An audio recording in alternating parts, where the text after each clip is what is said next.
Welcome to another episode of Talks with Kalpana, where global leaders share strategies for digital success. I'm your host, Kalpana, and today we have the pleasure of spotlighting a remarkable leader in the field of information security. Joining us is Abul Kalam Azad, the head of information security at Eastern Bank. Welcome, Abul. Kalpana, thanks for inviting me to the talk show, and I am really delighted to be part of this episode. Thanks for adding me. Our pleasure. So, Abul, according to you, what are the most significant cybersecurity trends currently affecting the banking industry? And how are these different from the challenges we faced just a few years ago? Okay. You know that cybersecurity is evolving field, and threat is changing day by day. So like what we face before 2 or 3 years, and now the trend is totally different. If you can remember, like before 2 or 3 years, there was lots of ransomware attack. But nowadays, we got also the same type of ransomware, but their strategy is quite different. So they use different tactics to attack the system like server and critical application.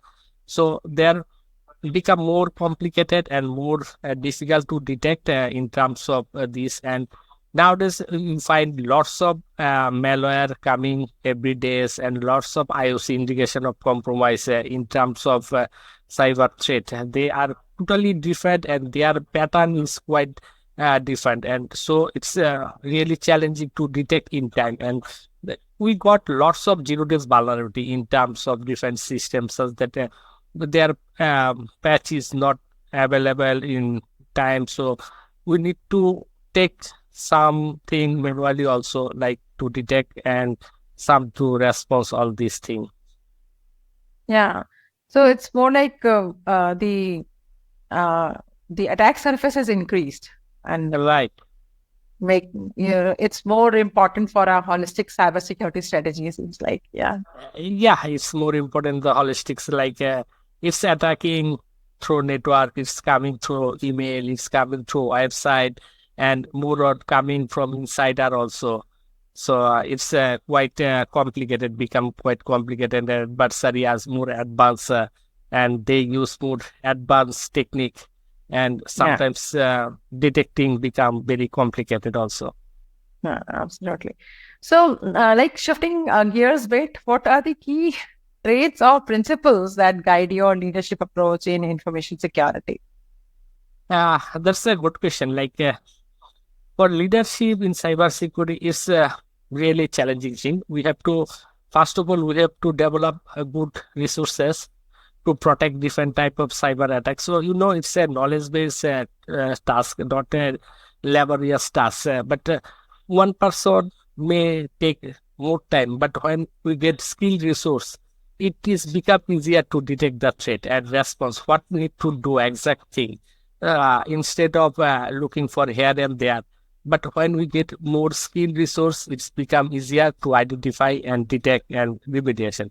And again, if we go for tools and techniques, as attack become more advanced, we need advanced level tools and techniques. So mostly all the tools need to be AI based, such that it can identify the behavior. And the signature based device become quite obsolete nowadays in terms of attack pattern. So we need to integrate artificial intelligence for cyber detection. So that are the key things we need to consider nowadays to identify the threat and protect our crown jewels. Yeah. So you've emphasized building a security-aware culture. How do you effectively engage employees at all levels, from the front line to the C-suite, in maintaining vigilance? It's a critical job, but we are doing in different way. First of all, we provide awareness training to every employee, such that they know basic cyber hygiene, such that they know what is a regular email, what is spam mail, all these things. Then again, for advanced levels employee, like who are engaging in the system level activity, we need more rigorous training for them, such that how can they detect threat and how can they mitigate. And most of the time we do some simulation cyber attack simulation, such that they can understand when real attacks come and what they have to do. Tabletop exercise is also important, and mostly phishing attack simulation is a good things for general employees, so they can understand what is the phishing mail, what is the malware is coming, how different mail is behaving, so they can think the mail content and mail address and something they can address. So we need to actually take different type of measure based on the types of employees to award them and train them and such that they really work on that. And finally, we need to do some appreciation also. That's really boosts the employee to make a cyber aware culture. As banks increasingly adopt cloud technologies, then what unique security challenges do you face and how do you address them? Right. Cloud is a total different surface of attack. So how we address on-prem technology, on-prem server or on-prem device, we have to address cloud differently. So cloud, we need to understand their behavior and their deployment architecture, how it was deployed.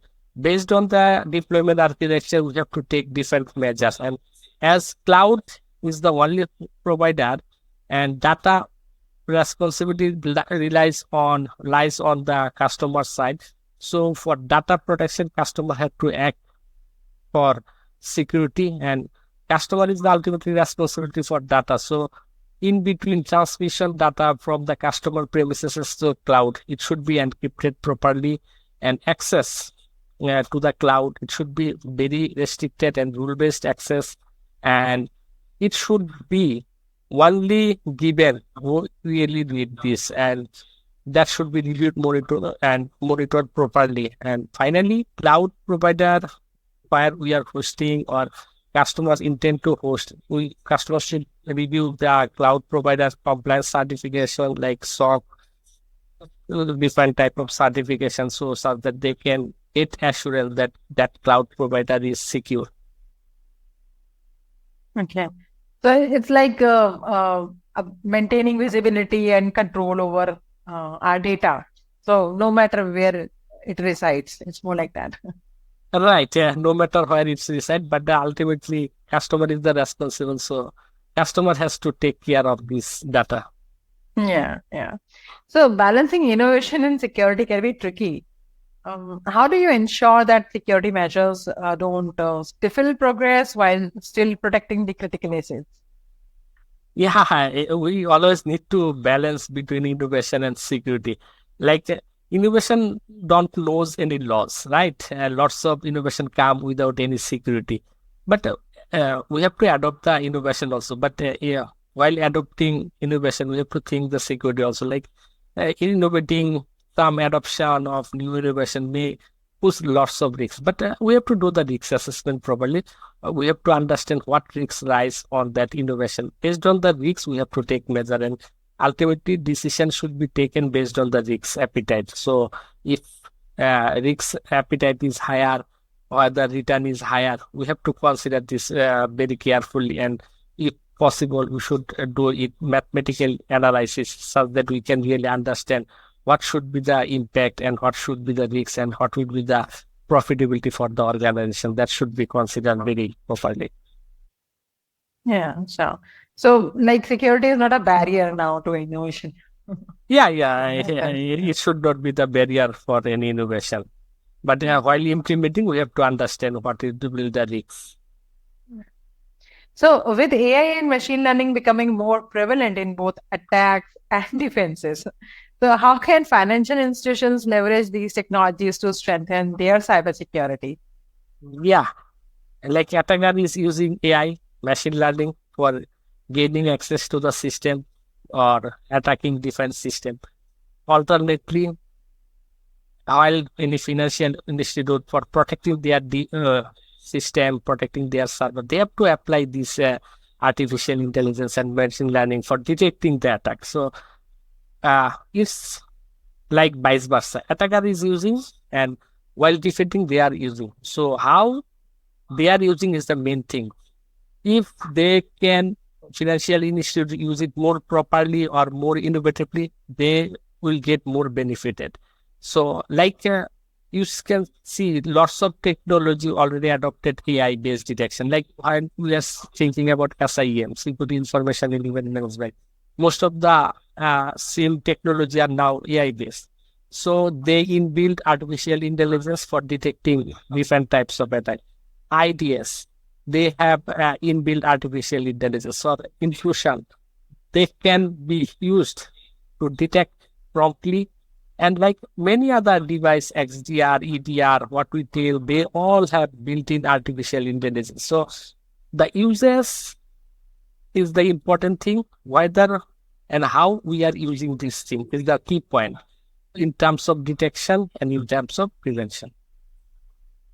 Well, so building a robust incident response program is crucial.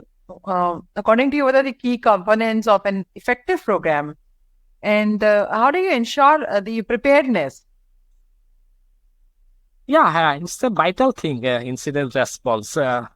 And for preparedness, we have to consider many things. Incident response, like we have to prepare the key resource, like incident response team.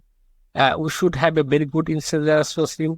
Then the incident response team should be equipped with good tools and technology. They should have all sorts of detection techniques and tools. They should have recovery tools and technique. So only skill resource is good, but properly responsive, they cannot do alone everything. So they need to equip with lots of tools and technology. And again, they should do regular exercise, incident response exercise. It can be tabletop exercise, it can be simulation-based exercise, and they should continuously learn from their mistake, and they should every day learn what they are doing, how can they improve their incident response technique. So, in recent past, have you ever faced any kind of security incidents? If yes, then what were the learnings? How did you manage? Yeah, as a security professional, we regularly face many incidents, and every day we are learning from the incident. Sometimes we see totally new thing. What we are thinking is we found is totally different from our thinking, and from the incident we learn regularly and improve our capability. That's how our journey is going on. That's how the life of as a CISO. That's how CISO needs to work every day.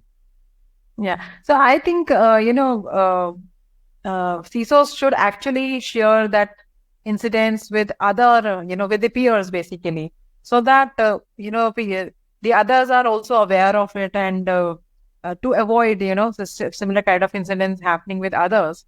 It's really important that we should talk about those incidences. Yeah, sharing is the key part for making everyone aware. And security is ecosystem. Like protecting my system is not the everything. If some other system is vulnerable, effect can be come from that system. So we have to protect the whole ecosystem. So nowadays everybody is connected to each other. Something is directly or something is indirectly.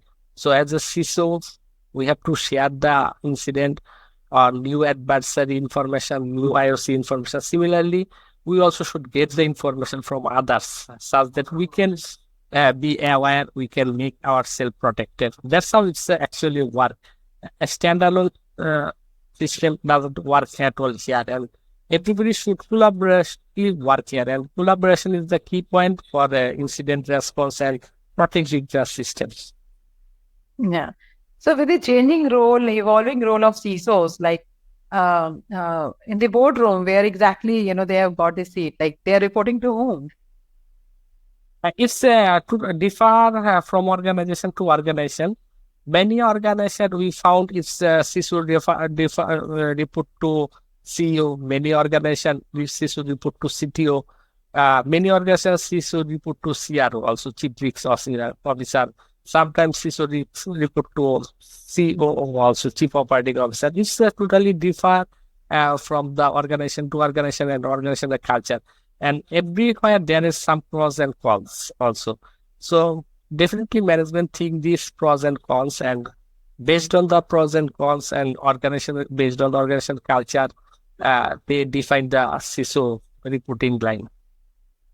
Yeah. So earlier it was quite difficult for CISOs to, get those kind of budgets which are required for a strong cybersecurity framework. How is it now?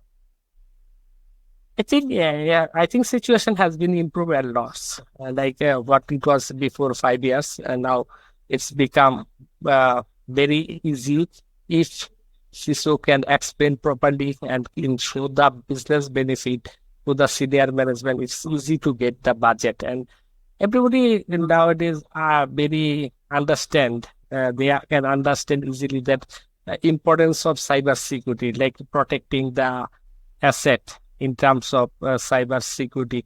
They know the importance, so they are quite aware about the cyber security, and they are more positive in this field. So I feel nowadays it's become easier to get budget, and everybody understand the consequence of not giving the budget.